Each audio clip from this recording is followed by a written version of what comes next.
Good morning, good morning, good morning. It is Tuesday the 9th of December 2025, and Hans Gruber is increasingly, he's about halfway down now, isn't he?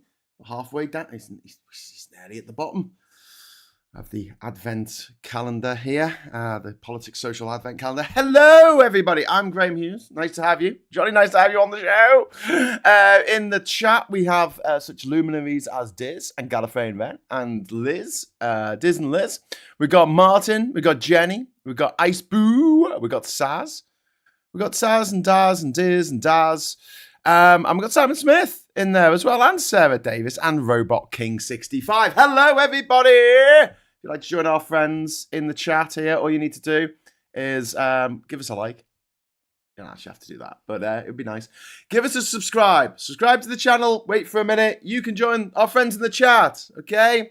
But this is not a place for transphobia. We have our moderators, like Diz and One Angry Pagan and Reagan Elite and others. And if you'd like to be kicked off the channel, well, actually, here's the thing, right? If you're horrible, we will mute you, but we will not boot you. So you will be able to still watch this, but you won't be able to comment.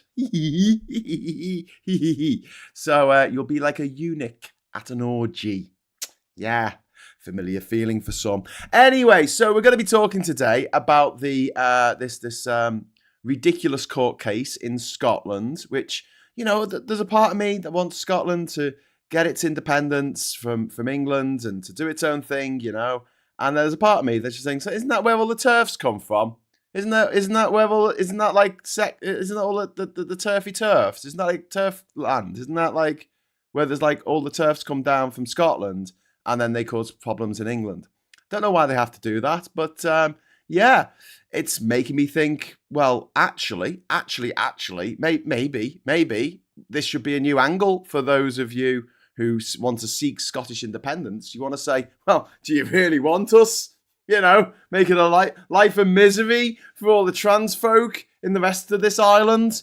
Yeah, possibly not. Anyway, so about 2 years ago, in December 2023, there was an incident in the women's changing rooms at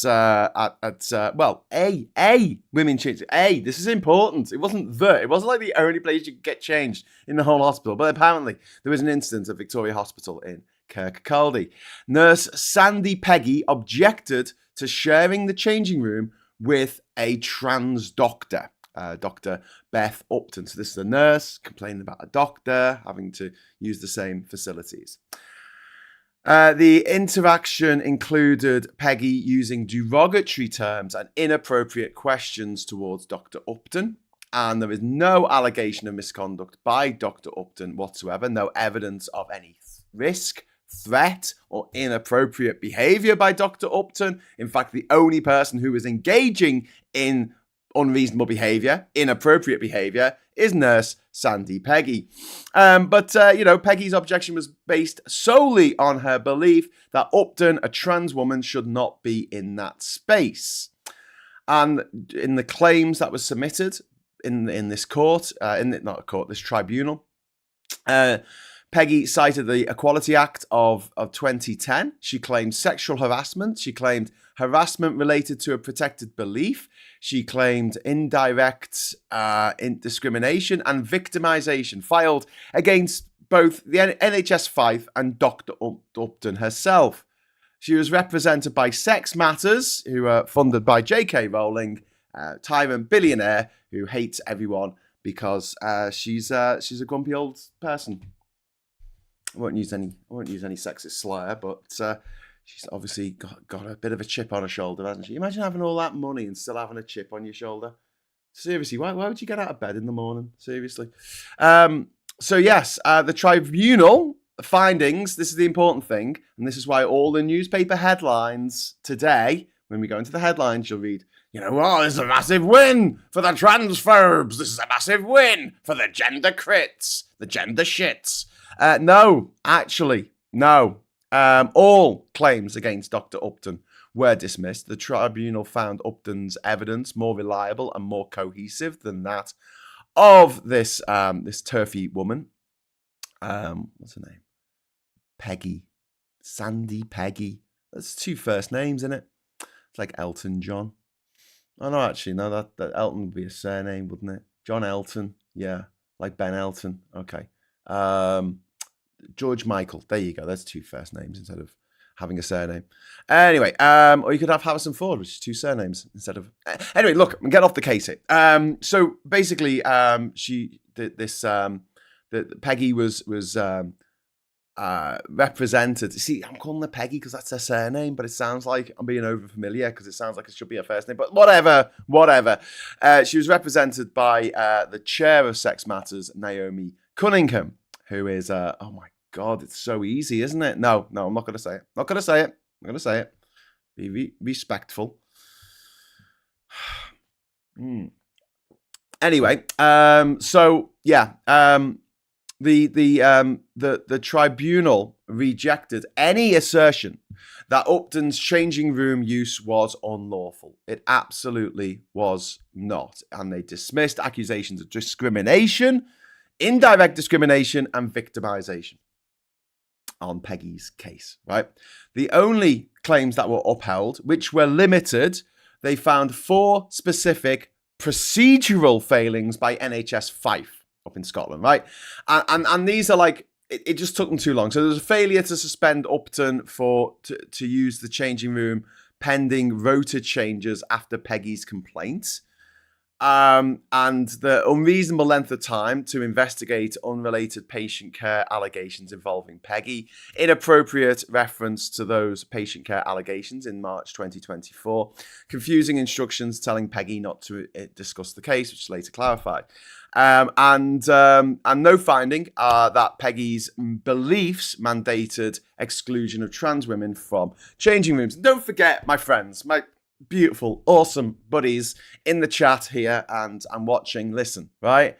This motherfucker, this Sandie Peggie piece of shit, sued our NHS. Our NHS. You know the NHS that keeps kids alive? Yeah.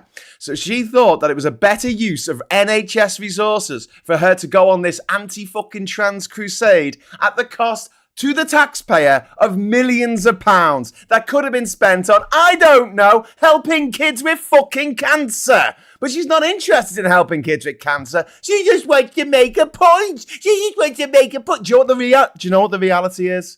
Do you know what the reality is? Come here. Do you know what I think the reality is? Allegedly, and there's no evidence of this, but I'm going to say it anyway. I think she was in the changing rooms and she saw a really attractive woman in the changing rooms and went, she's better looking than me. And all this flowed. That's what I think. How dare anyone better looking than me exist and more accomplished? I'm not dissing nurses here, but it's tougher to become a doctor, innit? More accomplished, better looking. God, no wonder she had a fucking, chip on her shoulder the size of J.K. Rowling's fucking wallet. Funny that, innit? Anyway, so Tribunal allowed the Peggie and her lawyers to misgender Upton during hearings, but noted that it could be painful and distressing. So there was misgendering, dead naming, and conduct during proceedings. Judge warned that repeated gratuitous misgendering could cross into harassment. Could. Come on, Judge. Come on. What do you think it is? What the fuck do you think it is? And then NHS Fife's counsel stated misuse of pronouns caused pain and harm. And Tribunal notes that Peggie used language she knew or ought to reasonably have known to be offensive. The panel questioned Peggie's credibility on several points. The evidence highlighted previous derogatory remarks by Peggie about Pakistani flood victims. Because you see, the thing about this bigot is she's not just a bigot towards trans women. No, she's a bigot towards other people of different races as well. Because she's a fucking racist. So all these little trolls on the internet, all these little transphobic trolls celebrating, again, the intersectionality is right there for everyone to see. Scratch a transphobe, find a racist. Have a look at J.K. Rowling last summer, or the summer before last now, I guess, freaking out that an Algerian gold medal winning boxer didn't look traditionally Western feminine for her likings. Really? Really? That's the route you want to go down? Is it? You're going to decide whether people look feminine enough just based on how they look. And then if they don't look feminine enough to your white eyes, then what are you going to do? You got to accuse them of being trans, something that is a crime in their country. A crime punishable by a spell in jail. In a male jail. Do you know what's going to happen to a trans woman? If she was a trans woman, she's not. She's a cisgender woman, but that's not the point. A trans woman, just a woman in an all-male jail in Algeria. Yeah, you can imagine. Sorry, it's fucking horrific. But that's what J.K. Rowling wanted. That's what she wanted for that boxing fucking legend, for that boxing fucking superstar from Algeria. That's the end game for J.K. Rowling. She wanted this Olympian to be R-worded to death in a male jail in Algeria. She would have got off on that.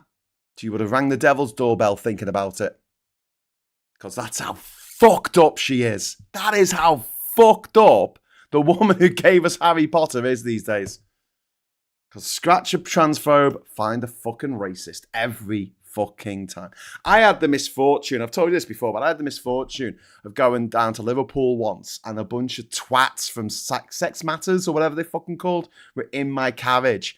And I wish, going back, you know when you think, I should have done this, there were loads of them, so there was no standing up and saying you're all a bunch of cunts, right? But I wish I'd recorded them because they weren't just transphobic. They were also racist. They were also incredibly ableist. Like the stuff they said about autistic children was just absolutely horrific. So they had a pop at autistic children. They had a pop at children of different ethnicities. They had, and they obviously they had a pop at anyone who, dared use people instead of woman. People who menstruate, yes, because there are trans men out there who look like men who have beards. Oh, hello, thank you. Speaking of beards, thanks, darling. I just got handed my coffee. Yeah, there's these fucking transphobe on the train, and they were just being so horrific about everyone, and they're just horrible people. They are just absolutely horrible, horrific, bigoted shit people who feel like they've been released now. So in the same way that Brexit allowed people who had always tapped down their racism, they didn't want people to know that they were racist.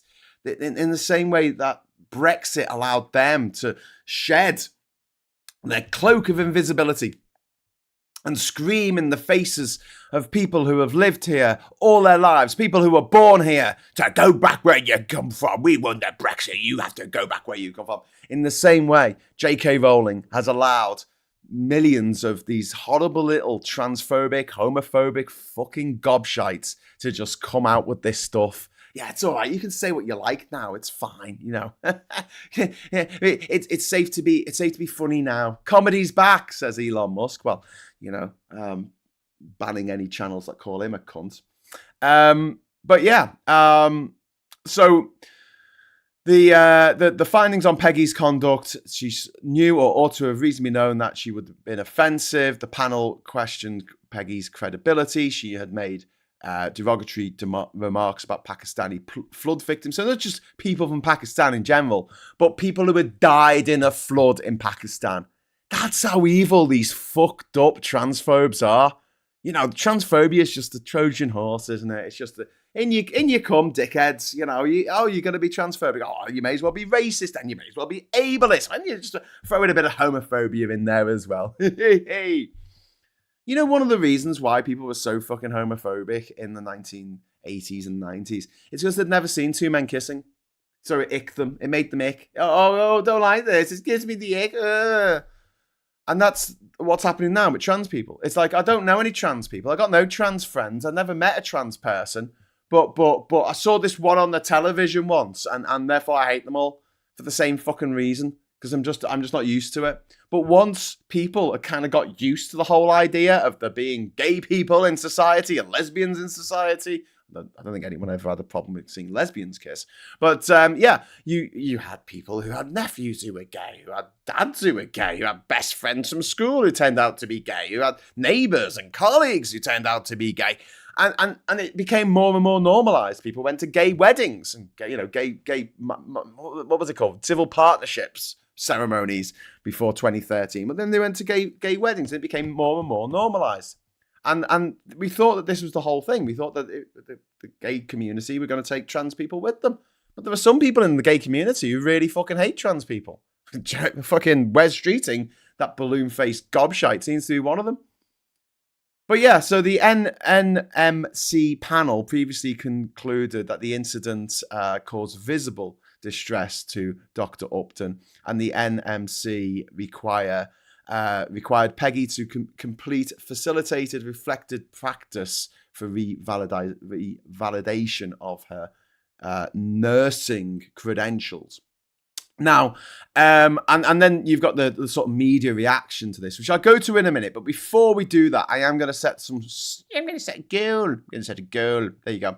And if you want to get confetti, you must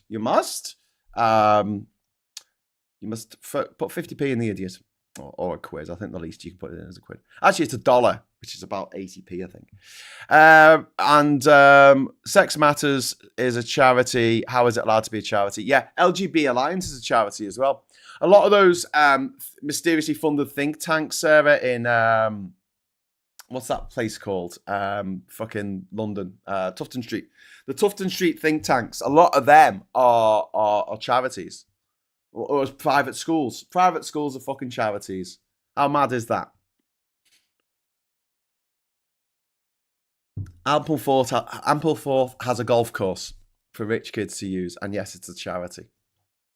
It's exempt from all kinds of shit, which it should not be. Okay, so I'm going to go back to the matter at hand here. The media reaction. Should we go and have a look? Should we have a look at the papers to see what the media reaction is, right? Sex Matters, which is Mayor Forstater, or whatever the fucking name is, she described the ruling as disappointing. And 4 women in Scotland criticised the tribunal for overwriting the Supreme Court ruling, which it didn't. And gender-critical transphobe groups used the procedural harassment finding to portray the outcome as a win when it most certainly wasn't. Media headlines have framed the story as a major victory for the transphobes, despite the dismissal of the majority of the claims and the fact that it was found that Dr. Upton had done nothing wrong. Nothing wrong. Except to exist, I guess, in this fucked up timeline that we're in at the moment. And there's not enough people speaking out. There's not enough people speaking out. And that's what we've got to change. There's one thing that I would like to change in the discourse going forward, is more people standing up and making videos and talking, more people in the cisgender community standing up for our trans sisters and trans brothers.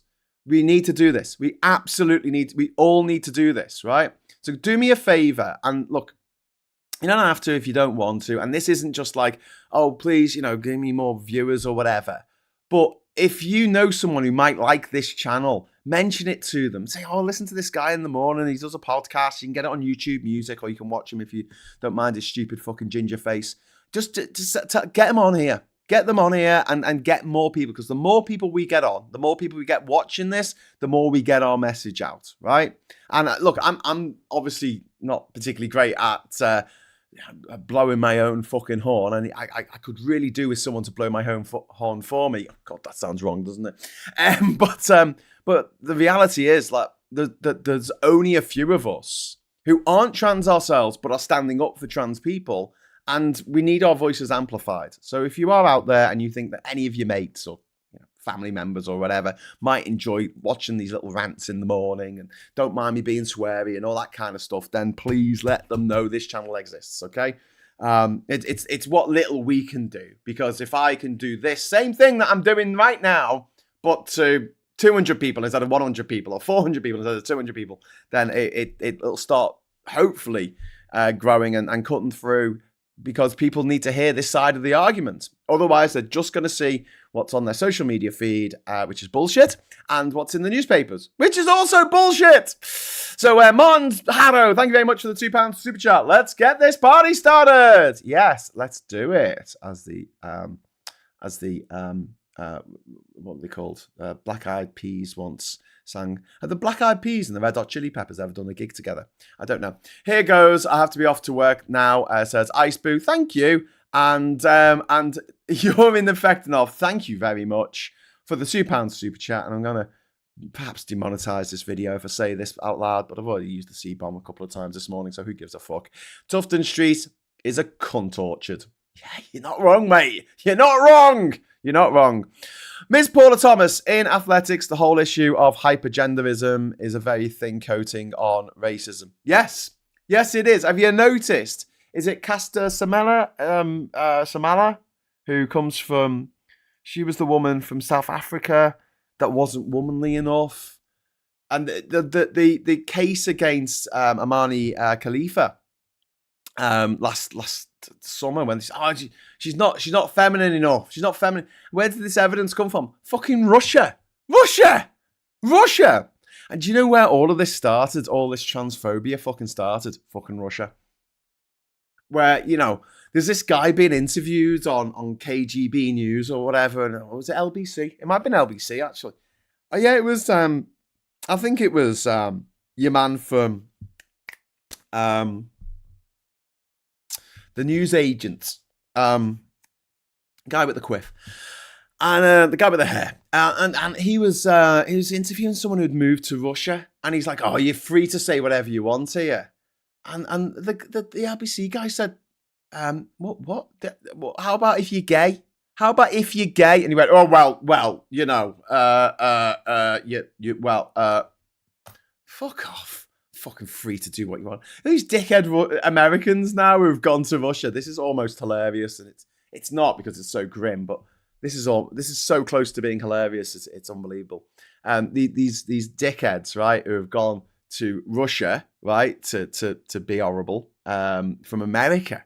They've moved because America's not Russian enough and they need to be full fat Russian. They need to be full fat former Soviet Empire. And they go to Russia and then they get conscripted to go and fight in fucking Ukraine. And like, I wasn't expecting this. Or their kids do. Their kids get signed up to fight in Ukraine. I don't want to do this. I don't want to do this anymore. Fucking wankers. Anyway, let's have a look at the fucking papers and see what shit they've got about this ruling, okay? I'm going to see if I can find where it is actually the headline. You know what? It's quite muted. It's quite muted, that the headlines here, going through them. But yeah, let's have a go here. Let's have a go, right? We'll have, first of all, we'll have the Guardian. A critical moment. European leaders rally behind Ukraine on the left there. And Zelensky, a gender critical moment. Zelensky joins talks at number 10 as Trump urges Kyiv to cede territory. And there he is with Keir Starmer, Emmanuel Macron, and Friedrich Merz. Also, charities face climate of fear as threats surge in death and rape threats and harassment has created a climate of fear at charities serving women and refugees, as well as mosques, churches, and synagogues. Growing hostility towards charity staff, volunteers, and beneficiaries, both online and in the streets, have become normalised by the likes of Nigel Farage, who's responsible for this more than anyone else. The answer's Nigel Farage. So why don't we do something about it and maybe put Nigel Farage in jail? Maybe that would be a good idea. Put him in jail for all the crimes he's committed and all the money he's embezzled and all the times he's conned the systems and feather his own fucking nest. And the fact that he's cost our economy £1 trillion. £1 trillion. T with a T. £1 million. Yeah? That's enough to give every man, woman and child in Liverpool £2 million each. Like every single person who lives in Liverpool, make them a double millionaire. And you still have some money left over. It's a ridiculous sum of money. Anyway, so Paramount make rival offer for Warner Brothers. You know, this is. I'm sitting here going, I was right. I was right. Everything I say is right. Well, I'm going to say I was right on this one, okay? And I'm prematurely, because I said in 2 years' time, it might be even quicker than that. I said I don't think the Netflix Warner Brothers deal is going to go through. I really don't. Now there's been a hostile takeover bid made by Paramount, which requires them to, I don't know, buy a load of fucking shares without asking the board or something, or replacing the members of the board or something like that. Putting pressure on the shareholders to replace the members of the board so that they can buy the majority stake or something. I don't know. Right. I don't know how it works. I'm not a fucking economicist. I'm not an economicist. That's someone who makes economies from base metals. Viper Scott, thank you very much to Alice Sturm for the £2 super chat to make Diz's day and my day. Thank you. 1,000 million. Yes. No. It's a million. A trillion is a million. 1,000 million is a billion. Yeah, terrifying. I know. So, Amy, there's the thing. There's no discrepancy there. It sets precedent even for publicly accessible spaces. This is how you treat trans people as a business. Yeah. It's 1,000 billion is a trillion. So it's a million, 1,000 billion, or a trillion. The problem is with a trillion is it's very easy to say. It doesn't sound that big, but the reality is, that thing about, what is it? 1 million seconds is next week, and 1 billion seconds is a couple of years, and a couple of weeks is it, and a trillion seconds is like 32 years or something. Or is it 1,742? I can't remember. It's a lot. Anyway. Morning, Ren. Had flu jab yesterday. Feeling a bit ropey. Ooh, yeah, you don't want that. Sore arms, feeling a bit ropey. Is that like you got like a bruise on? Yeah, it's not fun. But you don't want to die of flu, so that's good that you're not going to die of flu now. What was I going to ask? Seconds comparison, millions, trillions. Okay. Yes, 1 million seconds.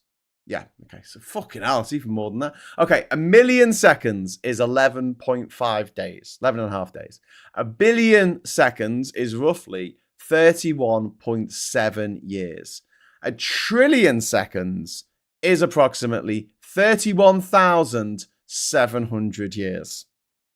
So that's the difference between 1 million and 1 trillion. It is a ridiculous sum of money, and that's how much Nigel Farage, personally, he himself, has cost our nation by being a massive fucking traitor and working for the fucking Russians, which is what he does, but allegedly. Saz, thank you very much for the £2 super chat. It's very kind of you. And together we pull light out of darkness. Parents, unbreakable bond as they share cherished pictures of their girls. These are the girls who died in the Southport attacks. It's absolutely tragic. Moving on to the Express, and here you go. It's getting on to the main topic of today. There she is, the woman who brought the case. And I'm not going to say, but we're all thinking it, aren't we? Victory for nurse who objected to changing near trans doctor. No, there was no victory here. There were some problems in the procedure, but there was no victory against the hospital for allowing the doctor to change in that changing rooms. There was no apology to be made for the trans doctor existing. She didn't win her case against the trans doctor for like harassment by existing. Imagine if you tried to sue someone who's black for harassing you. Like, what did they do? And they go, oh, they were black. Yeah, but what did they do? Did they say something? Did they injure you? Did they touch you inappropriately? No, they didn't touch me. Didn't say anything to me. They just harassed me. Yeah, but what was the harassment? Well, they were black. That's the rule. That's what she's saying here. Just swap out trans for any other minority, and you see how bigoted it is. How utterly, disgracefully bigoted it is. Anyway, according to the Daily Express, it was a victory. It's like the team loses 6-0 and they're fucking dancing on the fucking halfway line. Yay. Actually, it's more like if your team loses, your team loses 6-1, right? And they're dancing going, yeah, we scored a goal. It was a victory if you think about it. That's what the previous leader of Labour said, didn't he, after the 2017 election, which he lost against Theresa May. And he's like, well, it's very obvious who won that election. It's like, yeah, not you. Is Graham at his sweariest every Tuesday? Asks Colin. That's a good question. I don't know. I guess you could use AI to go through all my old videos on Tuesdays and see if there is all my old videos for Morning Brew and see if I am substantially swearier on a Tuesday.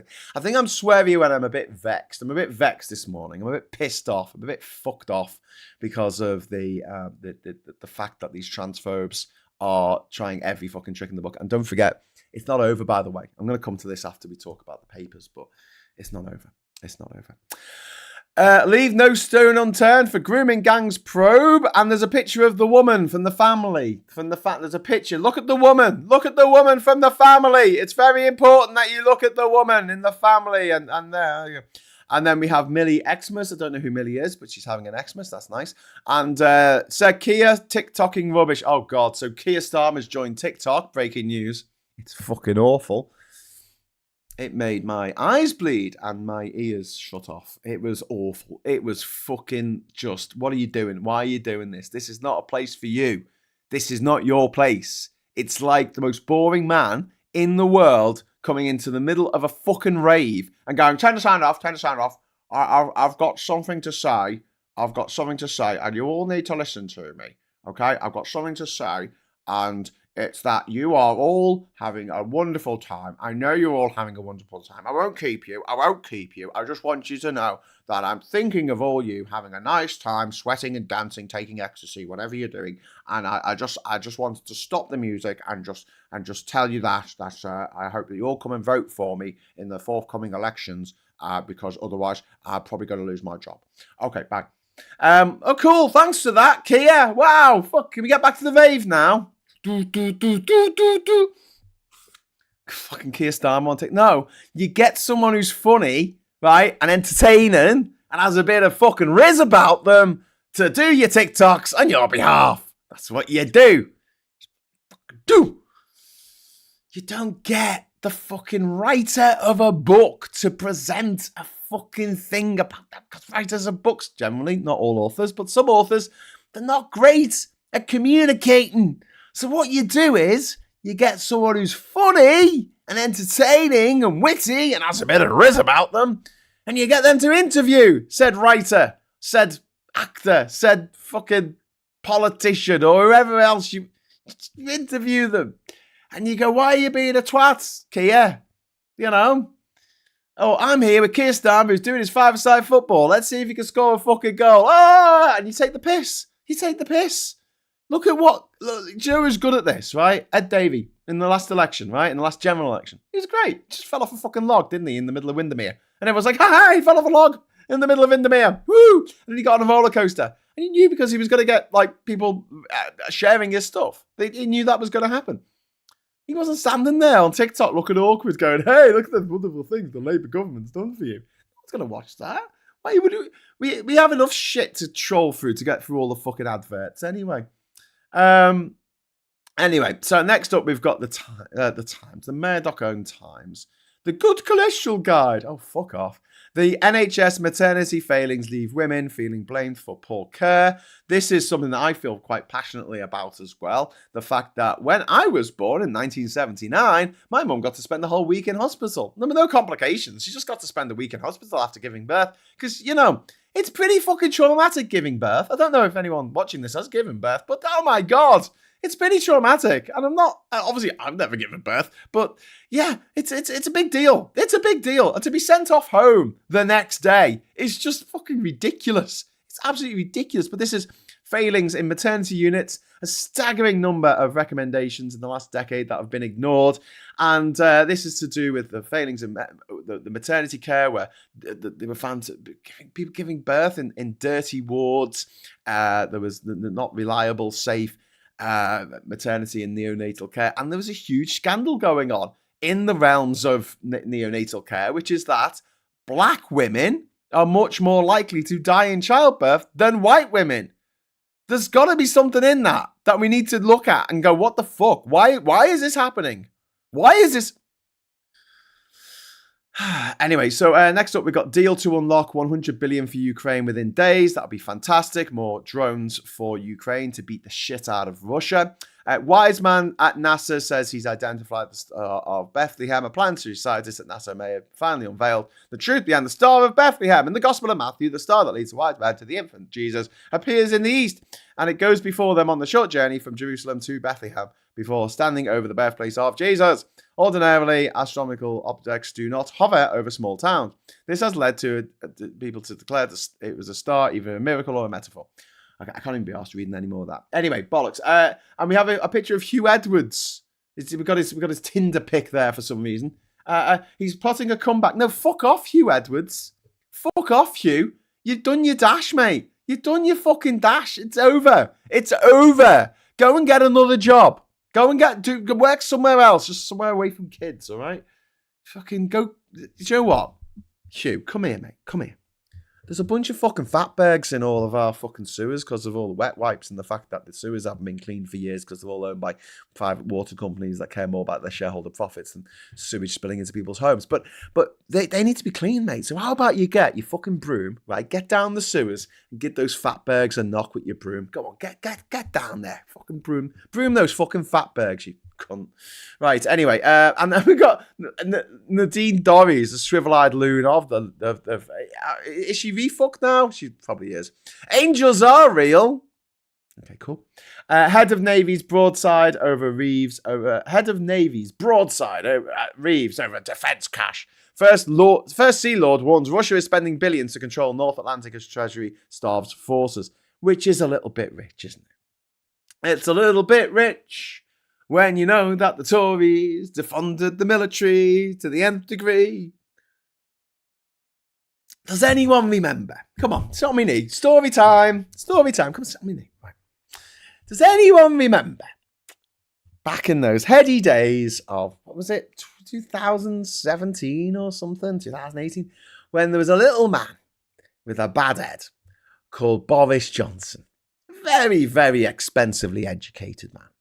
And he ran around pretending to be Hugh Grant in the 90s, right? Oh, gosh, I do apologise. All that shite, right? And do you remember him sitting before a select committee trying to explain why the Tories had cut all the funding for our military?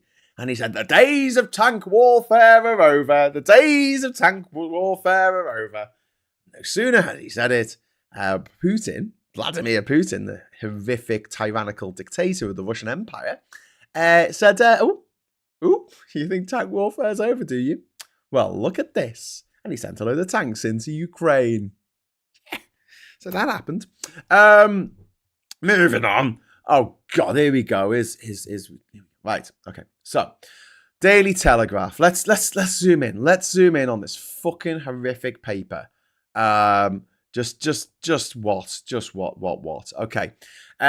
So Hollywood's issue with Sweeney, she's not a lefty. No. The issue with Sydney Sweeney is not just that she's not a lefty, she took part in an advertising campaign as a blonde-haired, blue-eyed woman, white woman, specifically to say she had great genes, right? Because it was a joke, it was a metaphor, it was a bit, yeah. But the problem is that in this febrile environment in which we find ourselves in right now with Trump as the President of the United States and gangs of masked terrorists going around America with the American President and the American Supreme Court's approval and nabbing people off the streets based on nothing but their skin colour. So she enters this febrile environment and she says, I'm going to make this advert. And then she pretends that it was all, it's fine. No one cares, when they do. And then when all of her films flop, she hasn't been in a successful film yet. She hasn't been the main character in a successful film yet. She starts freaking out. She's like, oh shit, I didn't mean it. Did I upset anyone? But here's the thing. She's not all that. She plays a spoilt rich girl in the hotel show. What's it called? The Four Seasons? No, the Hilton. No, the Marriott. the Travel Lodge. What's it called? The Travel Lodge. No, it's not called the Travel Lodge. What's it called? The TV show about the hotels around the world. It starts in Hawaii, then goes to Italy, then goes to Thailand, and everyone Wild Palms. Not Wild Palms. Twin Peaks. No, it wasn't Twin Peaks. Oh god, what was it? The Kelly's Heroes. Someone's going to tell me what the name of this fucking TV show is because it's completely escaped me now. God damn it, I hate it when you watch something and then you're like, what the fuck was the name of that? I can see the wallpaper right now, and I can hear the music in my head. But the palm, the golden palm, I don't fucking White Lotus. Thank you very much, Diz. You absolute bloody legend, you. Thank you. White Lotus. Liz Allen also got it too. Premier Inn, says Amy. Yes, that's the one. So she was in like one of the seasons of the Premier Inn, and she played a spoiled rich white girl who just like had heavy eyelids and just like, yeah, I don't care about anything because I'm a spoiled rich white girl. Must have really stretched her acting chops to play herself on a TV show. I'm just a rich white girl with heavy eyelids. I don't even have to look at anyone because, oh my God, why would I? Why would I? You know the type. Must have been a big stretch. Anyway, it's a bit like, certain actors playing drug addicts. How did you know? J.D. Vance and the Alarming Rise of Jewish Hatred. So this is by Charles Moore. Okay, privately educated, of course. But what is J.D. Vance being anti-Jewish? I would imagine so. Once they've got rid of all the trans people and got rid of all the brown people and all the black people, I'm sure they will move on to Jews. Because you know the KKK, yeah? KKK, right? Used to be a Protestant organization. Used to be Protestant. It used to be very much of the Orange Order, right? But just American, and they wore robes and they were more offensive against black people, but they did also hate Catholics as well, and Jews. However, in the 1950s, they had a change of heart and decided that they would allow Catholics to join their racist organization. But here's the thing, they still hate Jews. They still are America's leading anti-Semitic organization. And now that the friends of the KKK are in charge of the country, and like no one's even pretending that they're not, hail Santa. Hail Santa. One for the people who watched One Battle After Another. If you haven't seen it, please do. Boat migrants smuggling heroin. So another vindictive headline here on the front cover of the Telegraph there. Gangs offer free crossing to asylum seekers if they carry drugs across the channel. This has probably happened once, and now they're saying this is happening all the time. They're bringing illicit drugs. So what, they come over here, and then they're met at the... Because when the refugees get to the beach in, or the dry land in Kent or wherever they're coming over, right? They just sit there in the boat or near the boat, whatever. That's what they do. That's it. They just sit there waiting for the authorities to come. They don't run. This idea that they just jump off the boat and then run, they go get a job and start claiming benefits, and they're given a mansion and a Ferrari by our very, very generous welfare state. It's not true. It's absolutely not true by any stretch of the imagination. It is not true. But according to the Telegraph, they're smuggling in heroin now, so they haven't heaped enough grimness on top of the people who are trying to escape war and famine, and this is the only way they can do it because of our fucked up refugee system. Offer safe routes. Offer safe routes. Offer safe routes, like what we do to the white people who are running away from war, pestilence, famine, abuse. George only, thank you very much for the £5 super chat. Actually, was Bojo completely wrong about tank warfare and the advent of drones? Not that I think any better of Bojo, obviously. Of course. No, it was just slightly ironic, wasn't it? That he said, tanks are over. There's no one using tanks anymore. And then they had a big fucking tank battle. The biggest tank battle since World War II happened not long after he said that. That was the point I was making. But you are right. I mean, the things are moving towards drones. As always, war makes innovation much more advanced. And I think that drones, hopping onto a drone, grabbing hold of a bottom of a drone and being flown to the supermarket and then letting go and dropping to the ground, I think that's going to become more of a thing in the future. Don't tell the Americans, they will blow them out the water. Indeed. If you were shipping drugs, would you trust cargo to people you don't know and don't have any way of keeping track of them? I know. who basically will just sit there because they don't know what's going on. I mean, at the stretch of the imagination, you can imagine like someone running over and going, quick, give me the drugs on the other side. But I mean, that's not, yeah. Again, this is the problem with the fact that we left the Dublin Agreement, we Brexited, we left these agreements with the EU that we had that we could send back people coming over on boats, and no one bothered coming over on boats. In 2017, no one came over on boats. Challenge people who go, oh, you're talking bollocks about these being fabricated. Go on then. Find the newspaper report from 2017 talking about refugees coming across on small boats. There aren't any, because there weren't any. Anyway, let's go back to the papers. What else have we got? Take a week off if your distant cousin dies. God, I hate this newspaper so much. I hate this newspaper. Workers will be entitled to a week off to mourn the death of a distant family member. No, they fucking won't. Fuck off. It's only if you're really fucking close to them. A distant family member. Oh my God. Anyway, there's a picture of the woman, the grandmother from the family. She's not even the grandmother. She's just some woman. You know, the actual grandmother's dead. She died in a car accident in 1997. The grandmother's gone. We've just got this woman here, who's just some woman. She just turned up. But anyway, we've got to have pictures of her. She's having tea with Alex Hassel, who plays Rupert Campbell Black, who's apparently based out of Riders by Jilly Cooper, who's apparently based on the Queen's former husband, who didn't mind her having an affair with the future king, Prince Charles, you know, because they're all having sex with each other. It's what posh people do. I guess they're bored. Alex Hassel there. Is he posh? Should we have a look? Should we look him up? Should we look him up on the internet? Alex Hassel, born the 7th of September 1980. Oh God, he's a year younger than me. Oof. And he is stage roles. He completes his education at Montford High School. It's a state school. He went to a state school. He plays a posh person on TV. Okay, I like that. Yeah, I think we would need more staties playing posh people rather than posh people playing posh people, because I want to see people stretch their acting chops. If you're posh and you play a posh person, then, you know, I'm not going to give you the Oscar. Simple as that. Trump's peace deal on brink of collapse as Zelensky hits back. Yeah, good. Peace deal. It's not a fucking peace deal. It's a fucking surrender deal. What the fuck, peace deal? Teacher banned for Christian state claim. A teacher was banned from working with children after telling a Muslim child that Britain is still a Christian state. I don't think that's quite what happened. That obviously just, you know, glossing over some of the details in that. The teacher probably said some more priors. You wouldn't get suspended. You wouldn't get fired for just saying that. You would not. It would not. It would be a part of a pattern of being horrible to kids who weren't Christian or kids who were Muslim. And that's why they were taken out. But that's not going to be reported in the Tory graph because it is a fucking rag.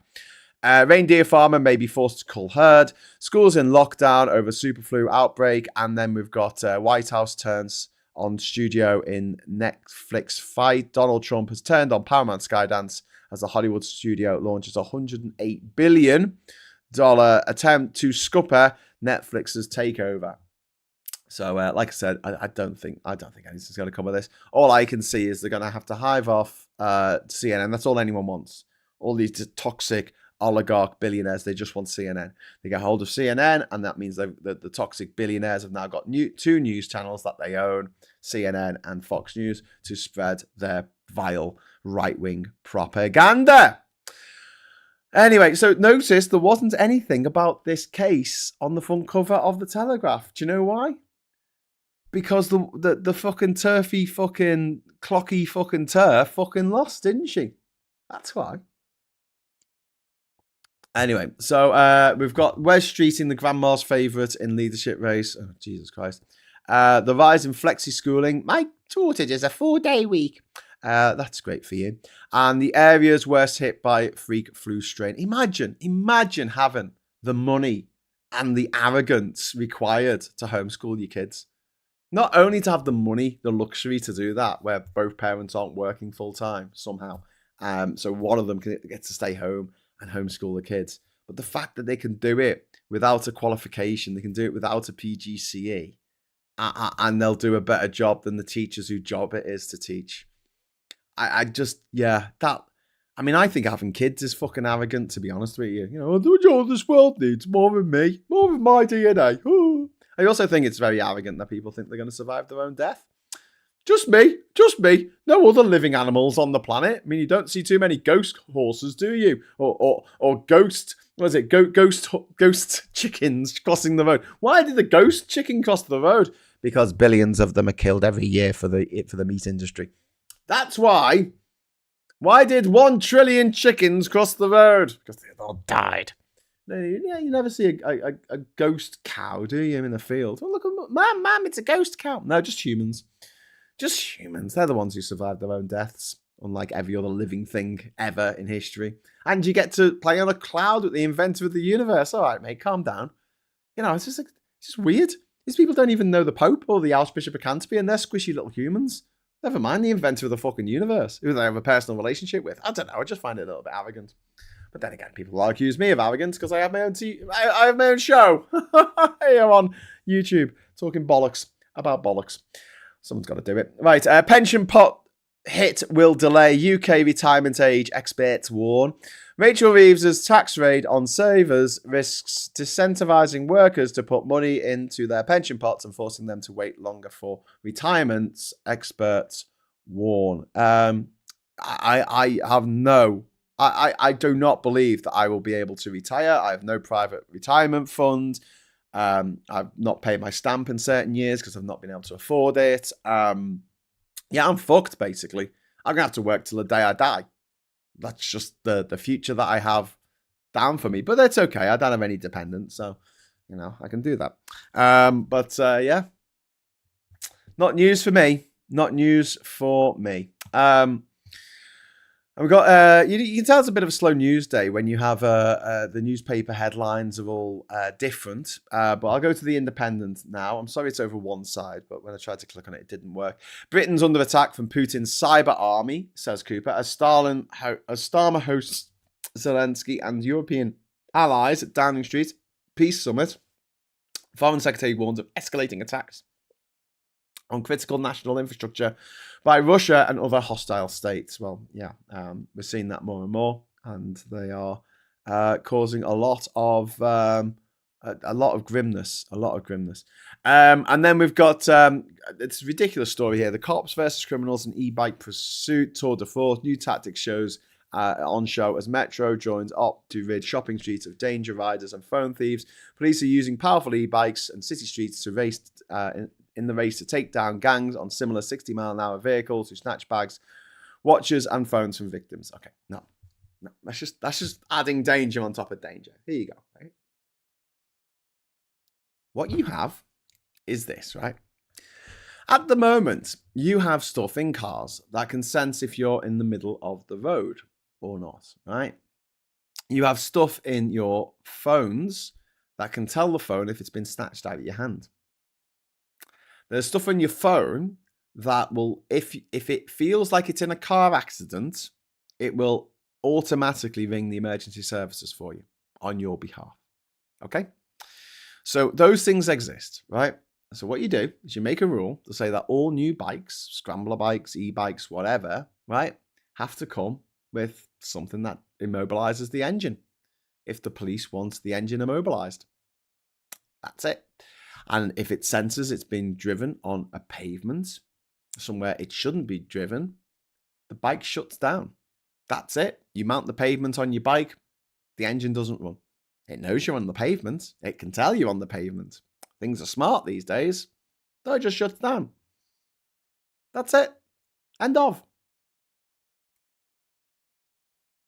And, you know, if there's a bike and they've taken the registration plates off or whatever, the police should have a radar gun, which operates like a remote control. And if they can see the bike, they can shut it down. The bike's in front of them. Press the button. Shuts that bike down. Bye-bye. Bye-bye, bike. If this bike tries to go down, you know, down a high street, it won't work. We have the tech. This isn't some like futuristic hyperloop, we'll go to Mars bullshit that doesn't exist. The tech exists now. So make a rule that says that. Also make a rule that cars, bikes, whatever, can't break the speed limit. your car knows what the speed limit is on roads. And I know it is sometimes annoying when you're on the motorway and it decides that you're on the slip road when you're not. But generally speaking, they're pretty good. Right? It'll know that you're on the road, and the speed limit will come up on your dashboard, so you know what the speed limit is, which is really fucking handy.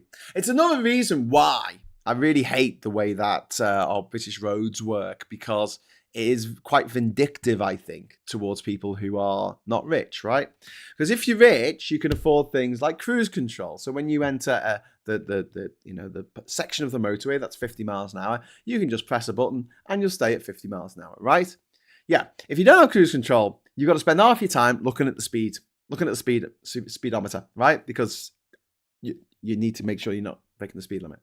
So you're wasting time that you could be looking at the road and obstacles and hazards and, I don't know, chickens crossing the road. You're wasting that time, right? That you should be looking at that stuff by looking at it's a bit unfair, right?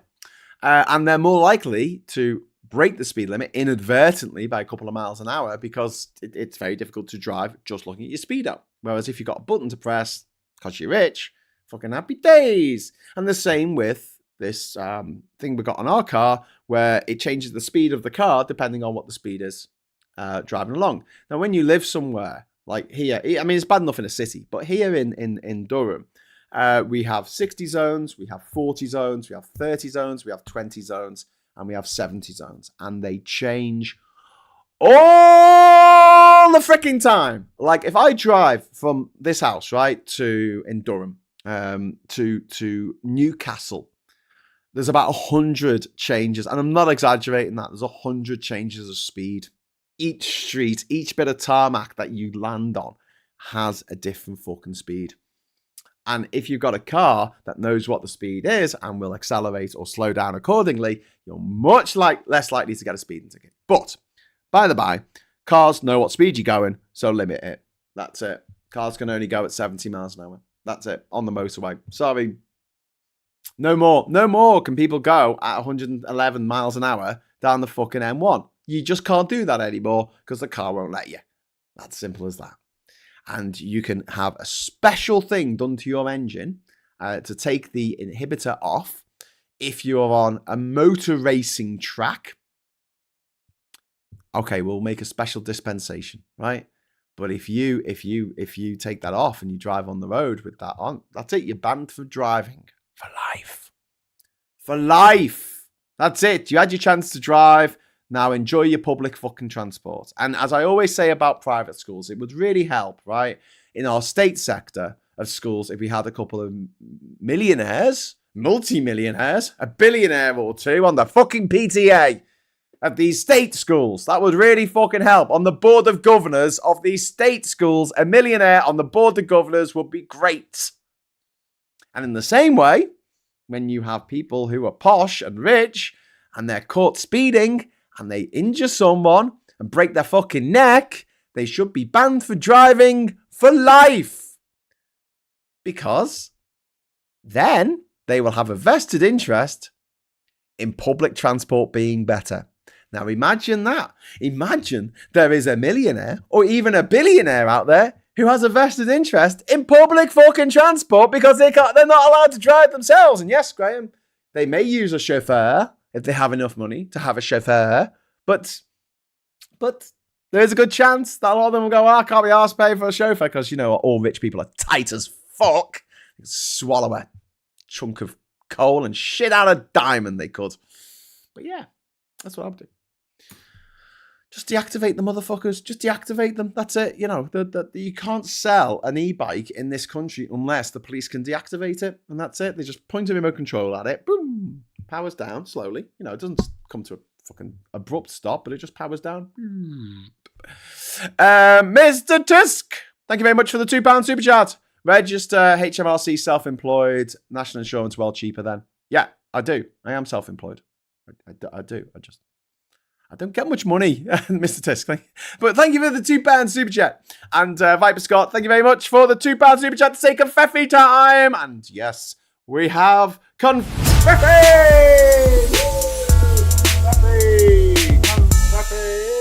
Confetti! Yay! Thank you so much. Very kind of you all for allowing the confetti to explode all over your screen, to ejaculate all over your screen. Oh, that sounds wrong. Okay, the number of times I've nearly been taken out by electric bikes or scooters beyond the joke. They should be banned full stop, says Chris. No, I disagree. I don't think they should be banned outright because I think that they are a valid form of transport, but the people using them need to go on. This is another thing I'd like to see. Before you can drive anything on the road, whether it be an e-bike or a motorbike or a fucking push bike, you need to get trained. That's it. You know, like you do with a car, you need to pay for a bit of lessons, instruction on how to do stuff. Because here's the thing, right? If you are one thing that annoys me about drivers, there's lots of things that annoys me about drivers. One of the things is like when they assume that pedestrians know what the road signs mean. Do you know what I mean? Like, why would a pedestrian know what the road sign means? They don't have to do the highway code. So if there's a sign that has two people, I think it's an adult and a child, in a red circle, right? To a motorist who has done their theory test, they'll look at that red circle of the man and the child holding hands, right? And they'll go, oh, that means no pedestrians. Friends, question for you. Why the fuck would a pedestrian know that? Why would a pedestrian who hasn't read a copy of the highway code, who has not been tested on, who's not done the theory test, right, why would they know? How would they know? How does that make any fucking sense at all? And they're like, oh, that person shouldn't be here. And you're like, well, how do they know? But similarly, if you are riding a push bike on the city streets, I do think that you need to know what the road signs mean. So you have to take a theory test and you have to take a proficiency test for your own safety. And it should be absolutely mandatory to wear fucking crash helmets if you are on a bike, on an e-bike, on a push bike, on a motorbike. Absolutely, 100%. Wear a fucking helmet. If you don't wear a helmet, we will fine you. If you're pissing around on the city streets, which is annoying for me because it means I have to take my hat off. But, you know, you do what you got to do, man. You do what you got to do. I agree with you, Graham. I use an electric bike and electric scooter, and I'm safe on them and causing any problems. Just select through, ruin it for everyone. Yeah. And the thing is, if you have a system where not anyone can get a bike, not anyone can get an e-bike or a scooter or whatever, right? And use them on the pavement, on the road, on public streets, right? If you have a system, you can then take the right to use that away from people who are using them badly. You can't do that at the moment. Like, yeah, I don't know, maybe you could get like an ASBO to say you can't use a scooter anymore, but realistically, how do you stop these people? You put them in jail, I guess. But the technology is there. The technology is there to stop people riding these fucking e-bikes on pavements, right? It could just shut down if you mount the pavement. Simple as that. You know? It's got a sensor on it. It senses if you go up a fucking curb. It senses that you're too close to a fucking building. It can feel like, oh, hang on, the building's only a fucking, foot away from me here. This isn't right.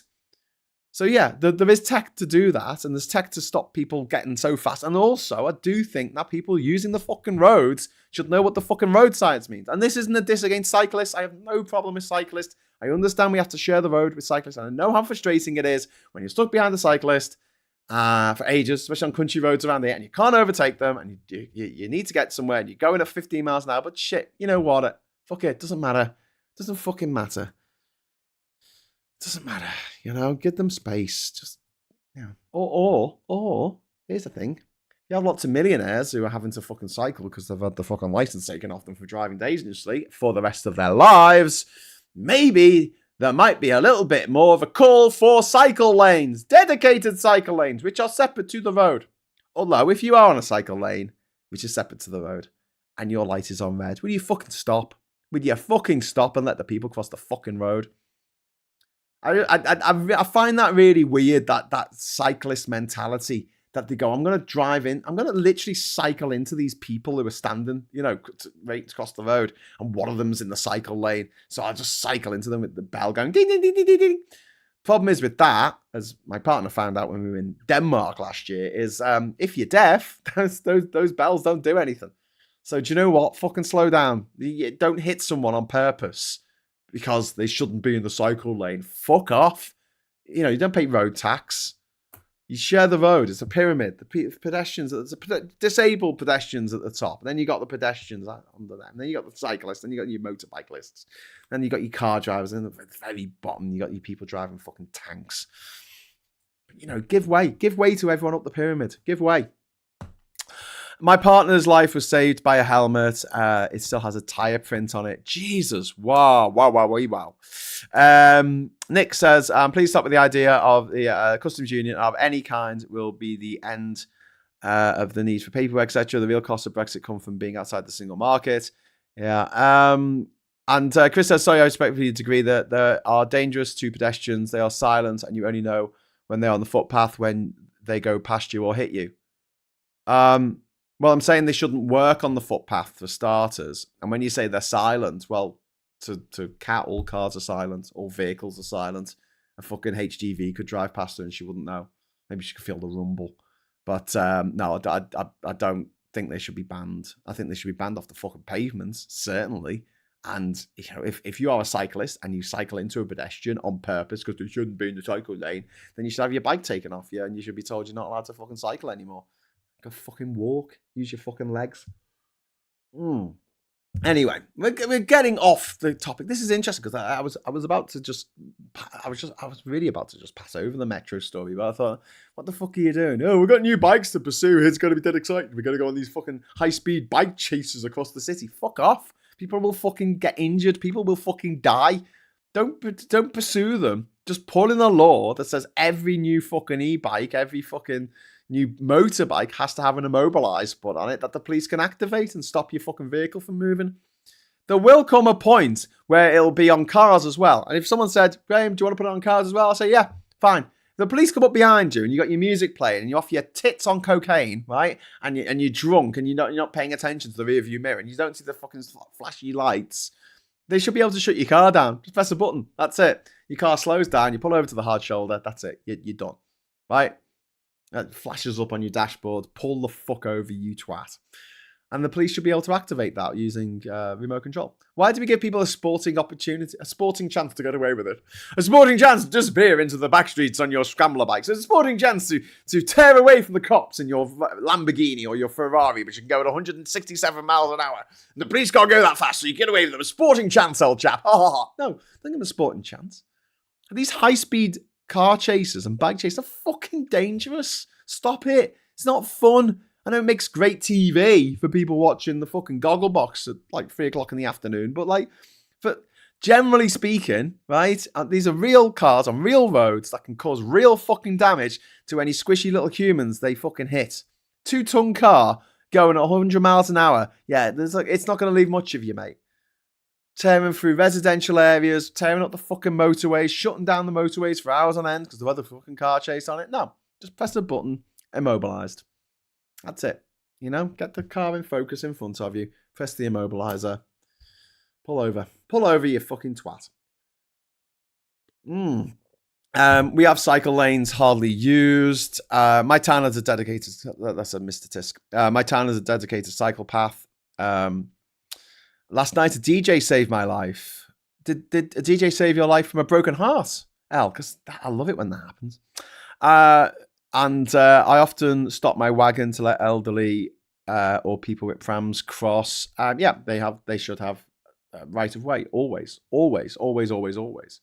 And that's why when drivers are like, they shouldn't be so close to the edge of the road. They shouldn't be wearing black. Like, what's my fashion choices? Because I'm going to cross a road, I need to wear fucking fluorescent fucking high vis. No, I'm not going to do that. For the sake of the drivers, fucking slow down. Get away from the pavement. Don't drive like a twat. But yeah, cyclists are really bad for this in cities. They treat pedestrians as like the bikes have right of way over the pedestrians, and that should never be the case. That should never be the thought in someone's head. Cars don't have right of way over pedestrians, and bikes don't have right of way over pedestrians. Pedestrians have right of way. And if there's a pedestrian in your path, you fucking stop. And you say, get out the way, you twat, if you want to. But you fucking stop. You don't crash into them on purpose, because you're going to do more damage to them with your bike than they are to you with their body in the way, aren't they? Then again, I mean, could fucking backfire, couldn't it? Anyway, back to the Financial Times. Russia's covert war on Europe's infrastructure. That was mentioned in one of the other papers, the big reads, worth reading today. Spotify hit sweet spot with personal reviews. Okay, and then we've got London calling. Zelensky calls for dignified peace as allies meet to discuss US proposal. That was on the front cover of one of the other newspapers there, with him saying, Macron there. He's like, come on, dude. We can do this. We can do it. Paramount gate crashes Netflix deal for Warner Brothers. All cash offer derails streaming giant. Kushner and Mideast funds back bid. Paramount has launched a $108 billion dollar hostile takeover bid for Warner Brothers Discovery, teaming up with Middle East sovereign wealth funds and Donald Trump's son-in-law Jared Kushner to derail Netflix's agreed deal. Mind-blowing, isn't it? Mind-blowing. Teaming up with the fucking Saudis and the fucking the Emiratis. You know, the countries where they have Sharia law. Whoa! We just had confetti again. I didn't mean for that to happen. Sorry. But it did. So that's fun. Yeah. I mean, that is mad, isn't it? Like, the very people who freak out the most about Sharia law are going over to Saudi Arabia and to the UAE, to Abu Dhabi, to Dubai, and they're learning how to live under Sharia law, and they want to bring aspects of Sharia law, intolerance, sexism, misogyny, a woman's testimony only being worth that half that of a man's, etc., anti-abortion stances, anti-trans, anti-gay, anti-lesbian. Yeah, they want to bring all that. They want to import that from these Sharia law states.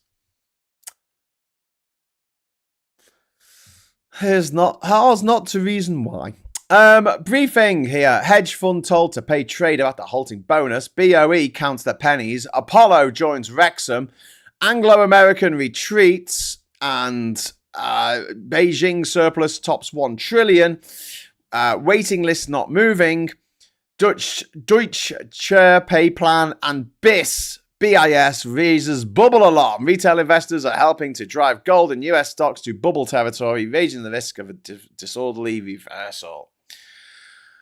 The Bank for International Settlements has said.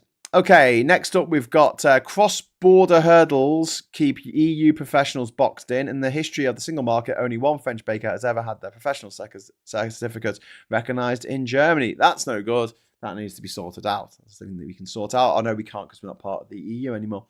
Blair out of running for Gaza Board of Peace after Arab states raise objections. Tony Blair's dropped out from consideration for Tony Blair's Board of Peace in Gaza following objections from Arab and Muslim states. People familiar with the matter have said. People familiar with the matter. And then there's some woman selling a watch. So buy a watch. Go on, buy a watch. Buy a watch with all your money that you don't have to pay in tax. Buy a watch instead. Projection Darvo, the usual crap. Brief pause and Graham's ready for round 2. Indeed. As a former HGV driver, the worst road users are cyclists, says Chris C. They don't give HGVs the space and respect that they need, and they wonder why they get hit. That's victim blaming.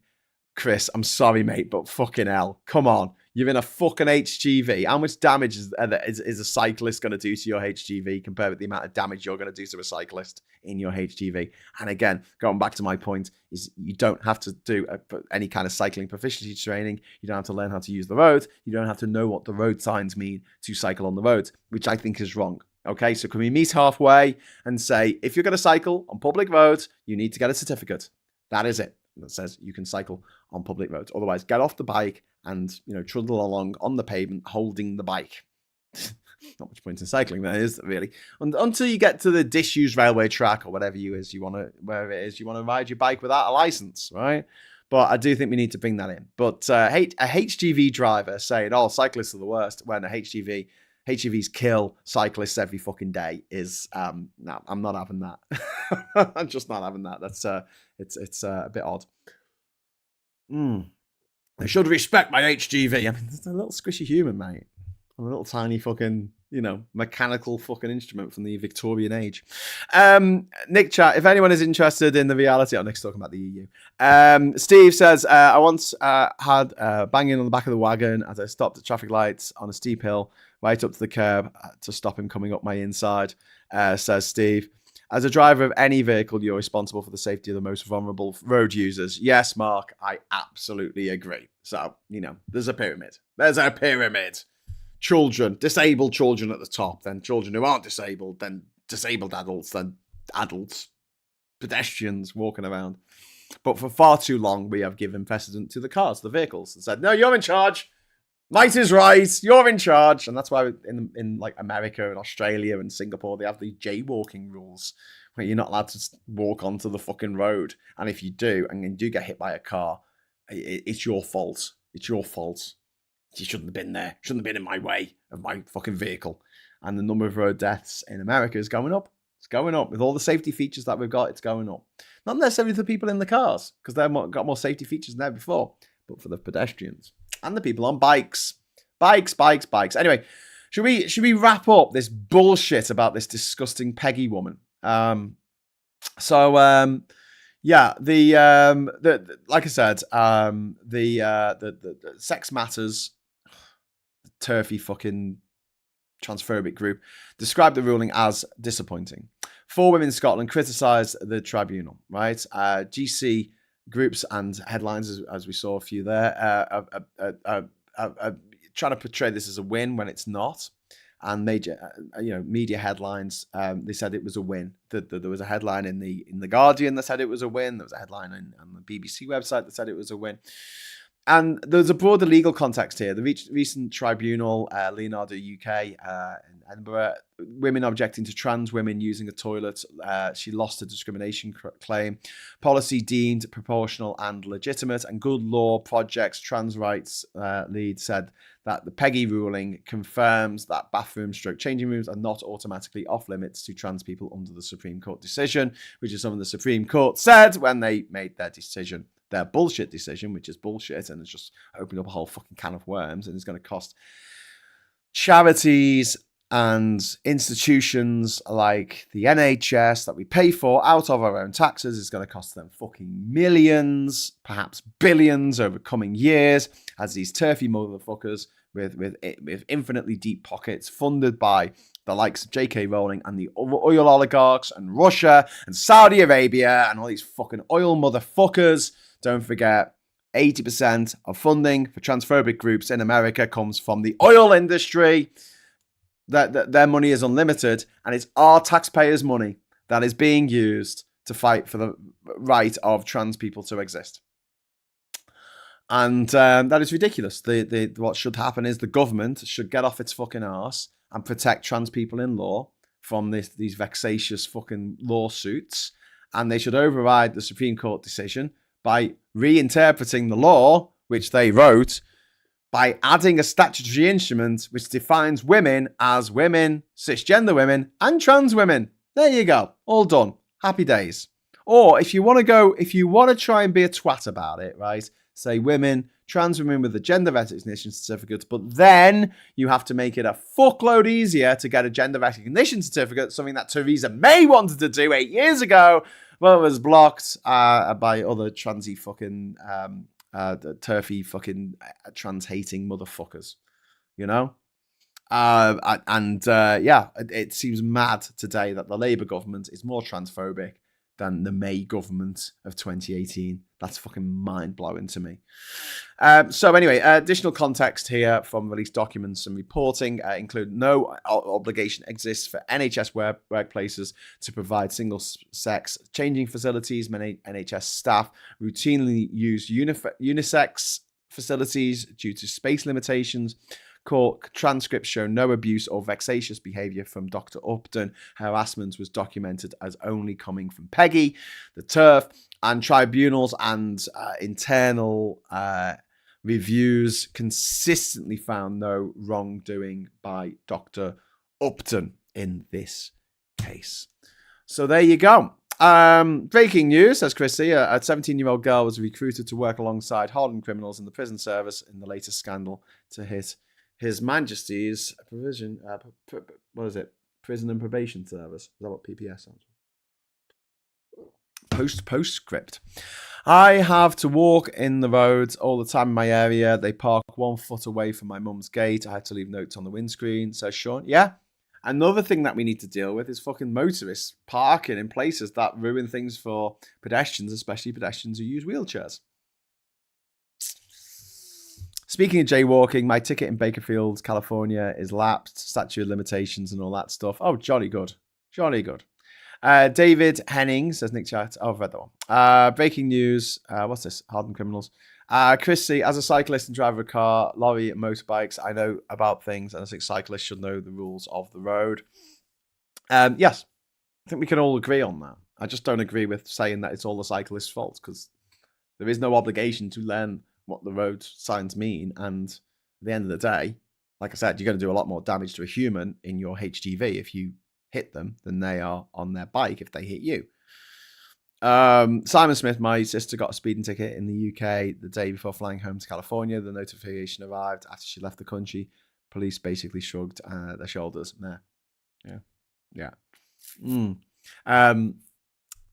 So anyway, what else have we got? We've got a few more minutes before I'm going to wrap up. Don't forget, tonight we're going to be doing Geoscope. We're going to be talking about the geoscopic, all things going on in the world of news and politics, current affairs, who's having an affair with who. And in the meantime, I'm just going to have a quick look on the headlines to see if there's anything new that you need to know. Well, the big thing is the storm that's coming in. It's actually here already.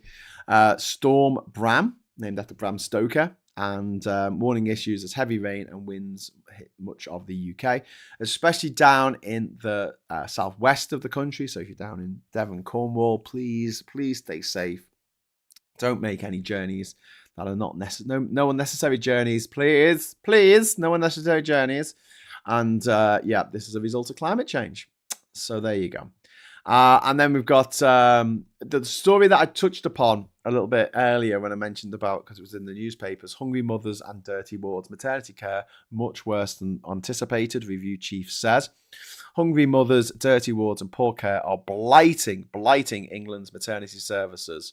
While there's an increase in death threats for people working in some units. This is according to a new report. I'll bring you over there now. This is pretty grim. This is pretty grim stories. Hungry mothers, dirty wards and poor care are blighting England's maternity services. Baroness Amos, who's chairing a review into maternity care, said that what she's seen so far had been much worse than she'd anticipated. Some women felt blamed for their baby's death, while others suffered from a lack of empathy, care, or apology when things had gone wrong, with poor and black mothers often at the end of discriminatory services. Health Secretary Balloonface C Unit, where Streeting, who set up the review, said systemic failures causing preventable tragedies cannot be ignored. Absolutely. And they are now confident that change will happen as a result of Baroness Amos's review. So I hope that is the case. I really do. So that's, grim findings there about maternity care in the UK and the way that the NHS has just been left to rot by the Tories. I want to show you, because I'm a train spotter. I'm not a train spotter. I just like trains. Branding and logo unveiled for the Great British Railways. I like this story because do you know what the logo is going to be? You'll never guess. You'll never guess what the logo is going to be. You see the logo on the Intercity 125, called so because it went at 125 miles an hour. That's going to be the logo. It's the same logo. It's the same. You can see it. It's they're using the same logo that they've always used. So this is the new logo that they're doing. And funnily enough, the livery there on the train is like a Union Jack type thing going on there. It's very, very similar to the to if you're a Labour Party member, the card that you get is got that same sort of Union Jack design on it for some reason. Because, you know, we love flags in this country. I like to shag them.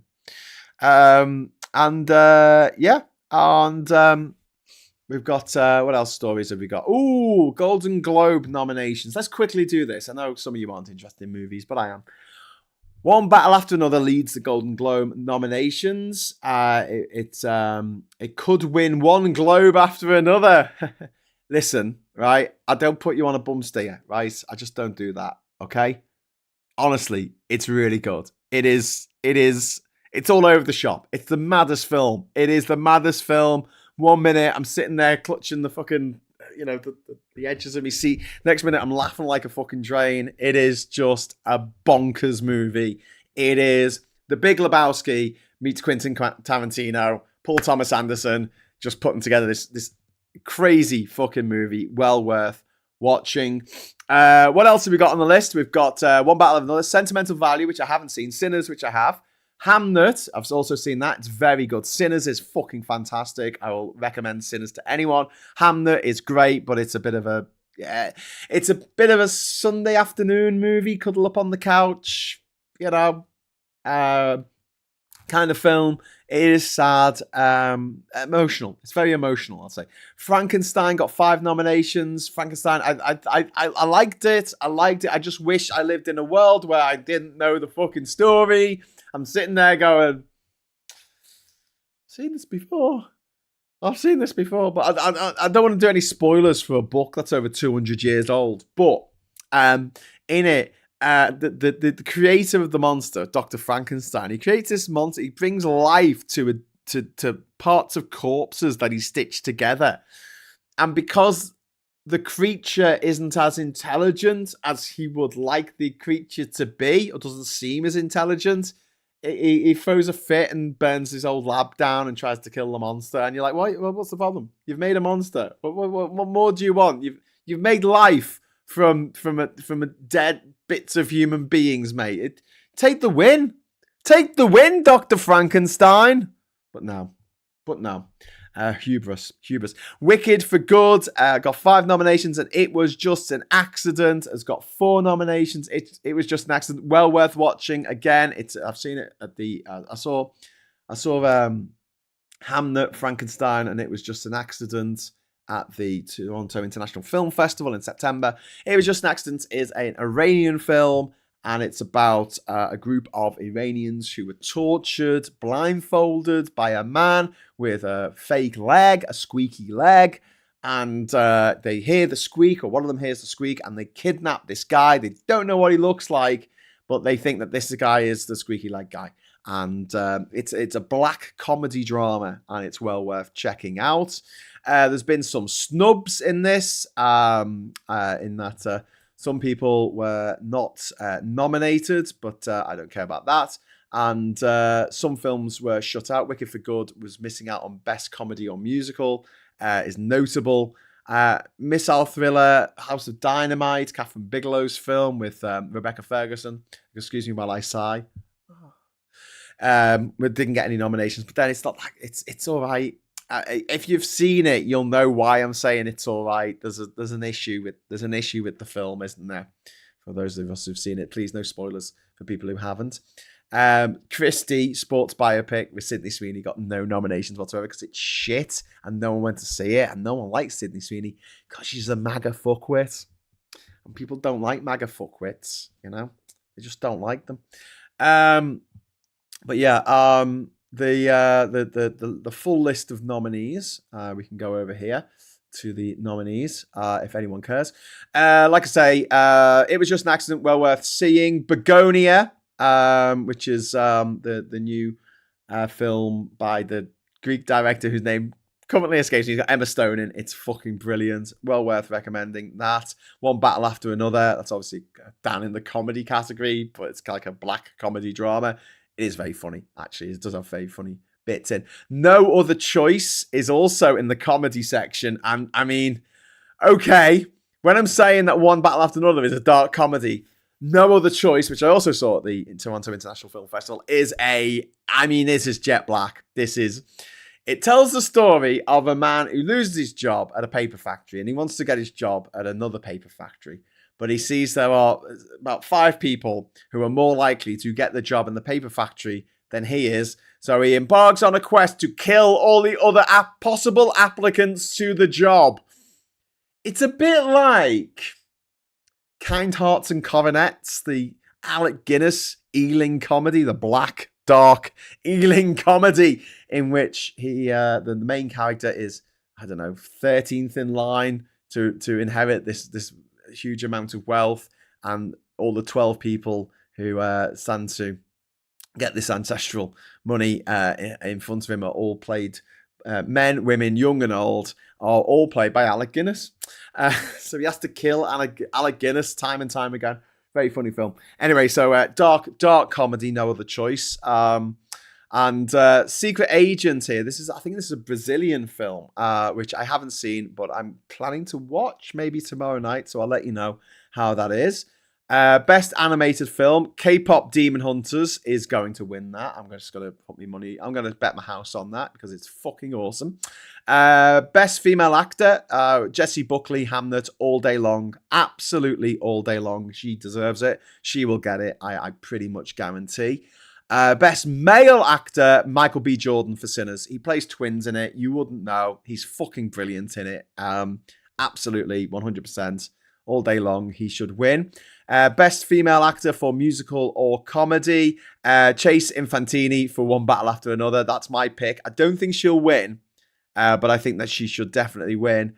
I wouldn't put money on her winning, but that would be my choice. I think who might actually win this would be Emma Stone for Begonia, in which she had her head shaved on camera, like it's her real hair really being shaved on camera. When you do that kind of thing in a Hollywood movie, they tend to like you. Best male actor, I would honestly, I would give it to Leo for One Battle After Another. I know it sounds like I'm very much in love with this film, but it's just a lot of fun. It's just a lot of fun. Best female supporting actor, Amy Madigan. Amy Madigan for Weapons. Yes. In Weapons, Amy plays a white passing black woman. And it's a fascinating insight into that part of black culture in America. Listen, oh no, sorry, I'm getting it mixed up. Sorry, shut up, Graham. I'm thinking of the woman in Sinners. Amy Madigan in Weapons. Sorry, Weapons is the one about the kids who go missing in the middle of the night. So I got completely mixed up there. Can we just rewind the tape and pretend I never said that? No, Amy Madigan in Weapons. She's very good. And she plays the school teacher of the kids, all of whom have gone missing except for one child in her class. And they all blame her.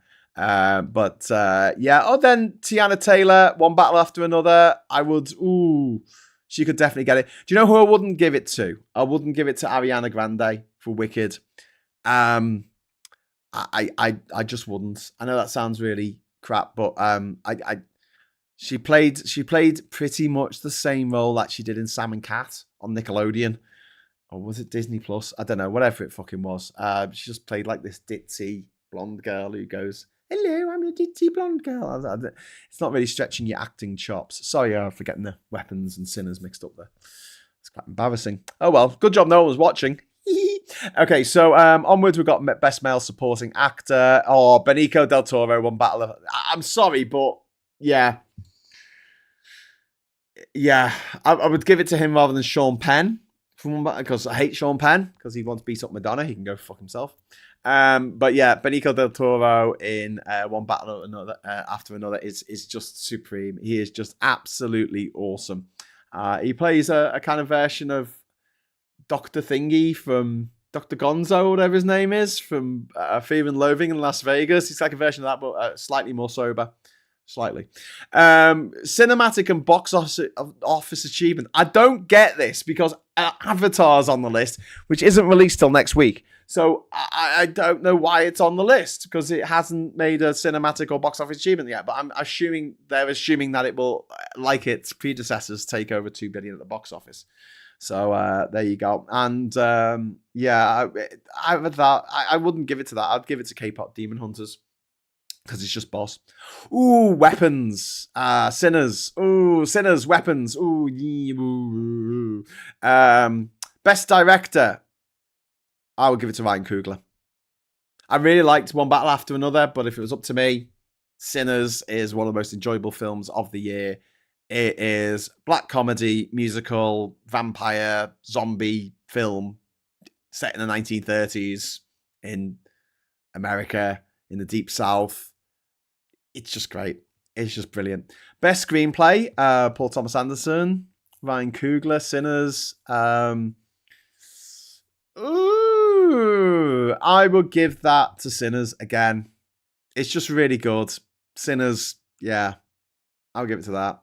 Best original song. Oh, come on. What else could it be? It's got to be Golden from K-pop Demon Hunters. What a track. What a track.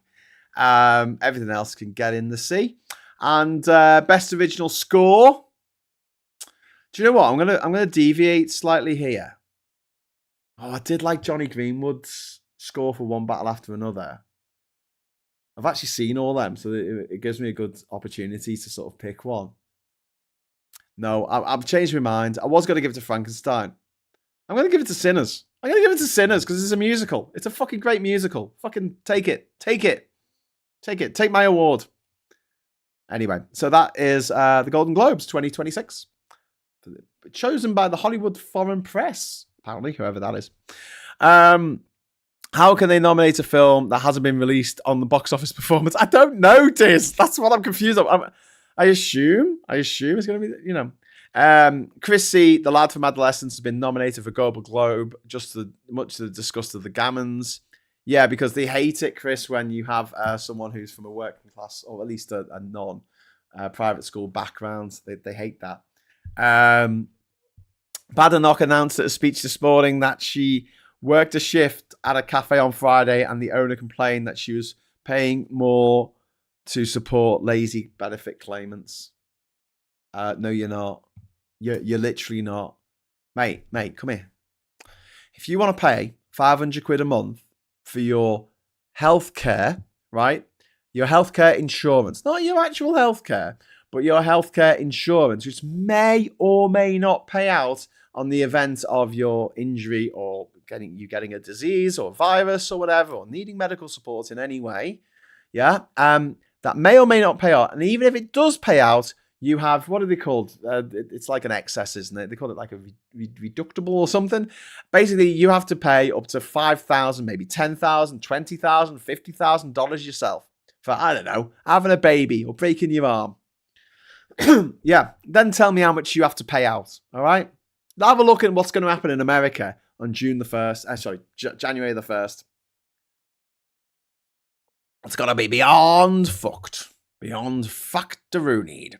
Apparently, the lad who is 9 years old embraced it instead of being upset by the mix-up. Good for him. Ricky Gervais nominated for another Golden Globe. Either they have amnesia or touch of masochism. I think he's nominated. I don't think he's going to be presenting it, but he's turned into a massive twat. Like Ricky Gervais, I think that hanging out with Stephen Merchant in particular and Carl Pinkleton kept him kind of like grounded. And in the last few years, probably the last 10 years since he's been sort of untethered from Carl and Stephen, he's just been an absolute massive twat, an entitled knobhead, which happens to people, you know, when they start off and they do quite well. He is a state school kid, Ricky Gervais. But now his entire stand-up routine consists of saying, oh, you can't say that. You can't say this. Oh, I just did. Fuck off. Fuck off. Fuck off. It's fine that you're punching up. It's fine if you want to have a go at the oligarchs and the millionaires and the billionaires and the fucking oil men and the arms companies, and tobacco companies and big pharma and whoever else you want to have a pop at. Fine, punch up all you like. Don't punch down. Don't punch down on minorities who are just trying to get by. You know? How about that? How about you don't punch down? That's it. That's the only rule. Be careful who you punch down on the way up, because you'll meet them again on the way down. But yeah, Ricky Gervais, he's not Netflix special twat. I just think that it's very interesting that you got the likes of Jimmy Carr, the smug, bully-faced gobshite that is Jimmy Carr, having a go at trans people and saying that J.K. Rowling and Graham Linehan is brave. Graham Linehan is an internet troll who sits on the internet getting drunk, getting more progressively drunk as the evening goes on and casting slurs at people. He called me a groomer. He called me a paedophile. And if I had a job as a teacher or something, that could have really affected, because he's got hundreds of thousands of followers. That could have affected my job. Thankfully, I'm not a teacher, but I mean, still. But he's brave, apparently. Do you know what would have been brave, Jimmy? Jimmy, do you know what would have been brave? You going to fucking Riyadh wearing a t-shirt with that cartoon and Muhammad on it. That would have been brave. That would have been worth watching. You're going to turn up, just with a shirt, just open it out and go, hello, everyone. You weren't expecting me to wear this in Riyadh, were you? Keep laughing. Keep laughing while they bury you up to your neck, like they do to women who have been raped in Saudi Arabia. Keep laughing. While a group of teenage boys throw stones at your face, breaking every bone in your fucking face until you die of a hemorrhage from your brain, with your face mashed to a pulp by all of the stones that's been thrown out of it after you've been buried up to your neck in the fucking sand. Because that's how they kill people in Saudi Arabia, still to this day. That's if they don't use a bone saw. Ho, ho, ho, it's comedy. I'm so edgy. I'm so brave. Look how brave and edgy I am. Let's have a go at trans people. Fucking hate them. Fucking hate rich, privileged twats. And you see this. I mean, I often mention the fact that a lot of the people that we deal with in everyday life who are gobshites are also nepo babies. But the threat comes from people who are not as well. J.K. Rowling's not a nepo baby. I mean, she got to write Harry Potter in a cafe that was helpfully owned by her uncle, so she didn't have to pay to be in there. She was given free coffee while she wrote the book, and then lived off the dole that the rich people don't want us to get, and that allowed her to write Harry Potter. That's made billions of pounds for the British economy. But yeah, she's kind of ruined all that legacy. And Ricky Gervais, he's not privately educated. He doesn't come from money, but he's turned into a gobshite as well. So, I think the moral of this story is never put anyone on a pedestal. And no one is above reproach. And your favourite artists, singers or bands, there is a chance they'll make a bum album. But I'd much rather someone makes a bum album and you go, oh, that was a bit of a bum album, than fucking they turn into fucking TERFs. Anyway, and those border guards have the idea that they want to overstay our visa and sod that. It's like moving to Mordor, says Andy, yeah. And Badnock has just stated there are a lot of people with disabilities who can and should work, and it's not fair that mental health conditions get extra support. No, mental health conditions should get extra support, but it has to be reasonable adjustments put in place so people who have mental health conditions or are physically disabled can actually work. And do you know what? Doing this stuff to help disabled people makes life better for everyone. Absolutely everyone. The things you use on a day-to-day basis, like your motherfucking keyboard, this is based off a typewriter that was designed in the Victorian era to allow blind people to write. That's why it was invented.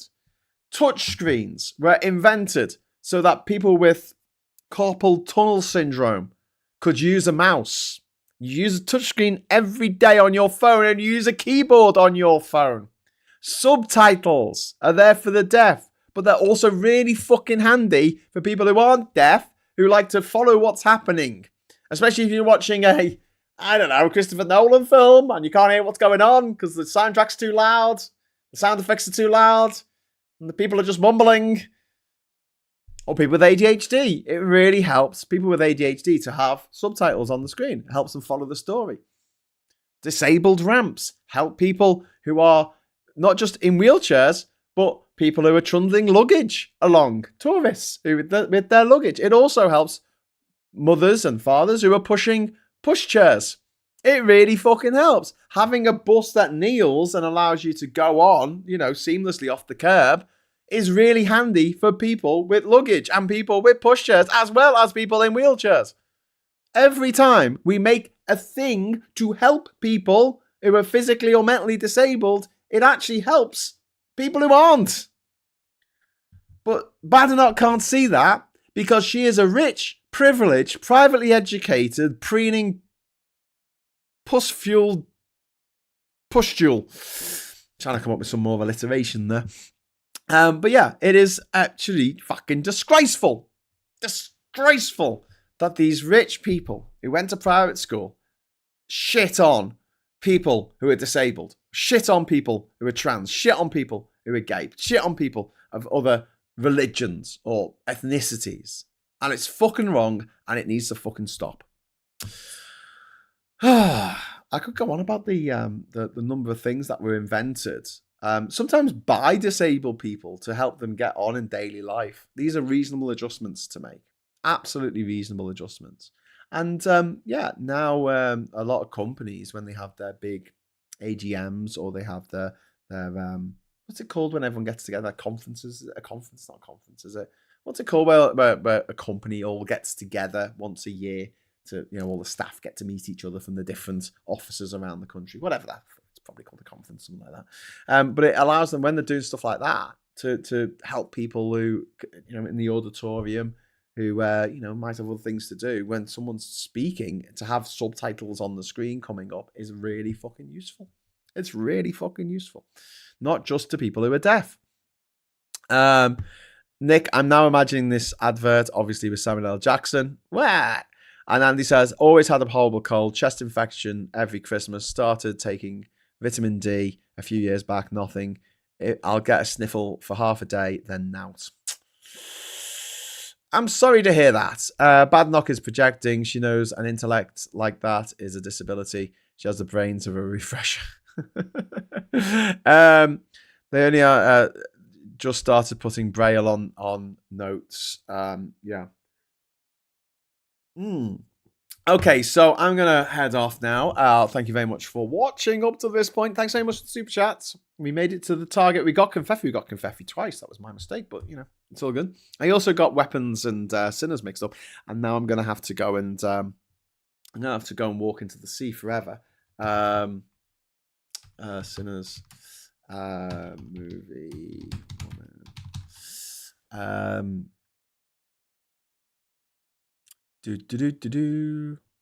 Haley Steinfeld. That's her name. She plays Mary. Okay. In Sinners. Sorry. I'm so embarrassed. As a result of this embarrassment, I am going to have to walk down to the Durham coast, probably somewhere like Seaham or somewhere, and walk into the sea forever, I think. But if I survive that, then I'll be back at 7:30 tonight. Geoscope with Ollie Bowler Hatman, our favourite Yorkshireman. Young Yorkshireman. Our favourite Yorkshireman who lives in Yorkshire. And until then, or if we don't see you tonight, tomorrow morning, 9 o'clock, here on the same bat time, same bat channel. And until then, thank you very much for the chats. Thanks for the super chats. If I can ask you one just small favour, you're not going to ask, is a like.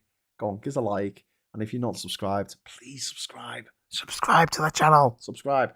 And this show is available as a podcast on YouTube Music, as is everything that we do on this channel. So if you want to listen to this stuff instead of having to see this stupid face, you are very welcome to do so. But please, whether you listen to it on YouTube Music or you're watching it on YouTube itself, please give us a like. And until next time, thank you so much. Hello, good evening, welcome, and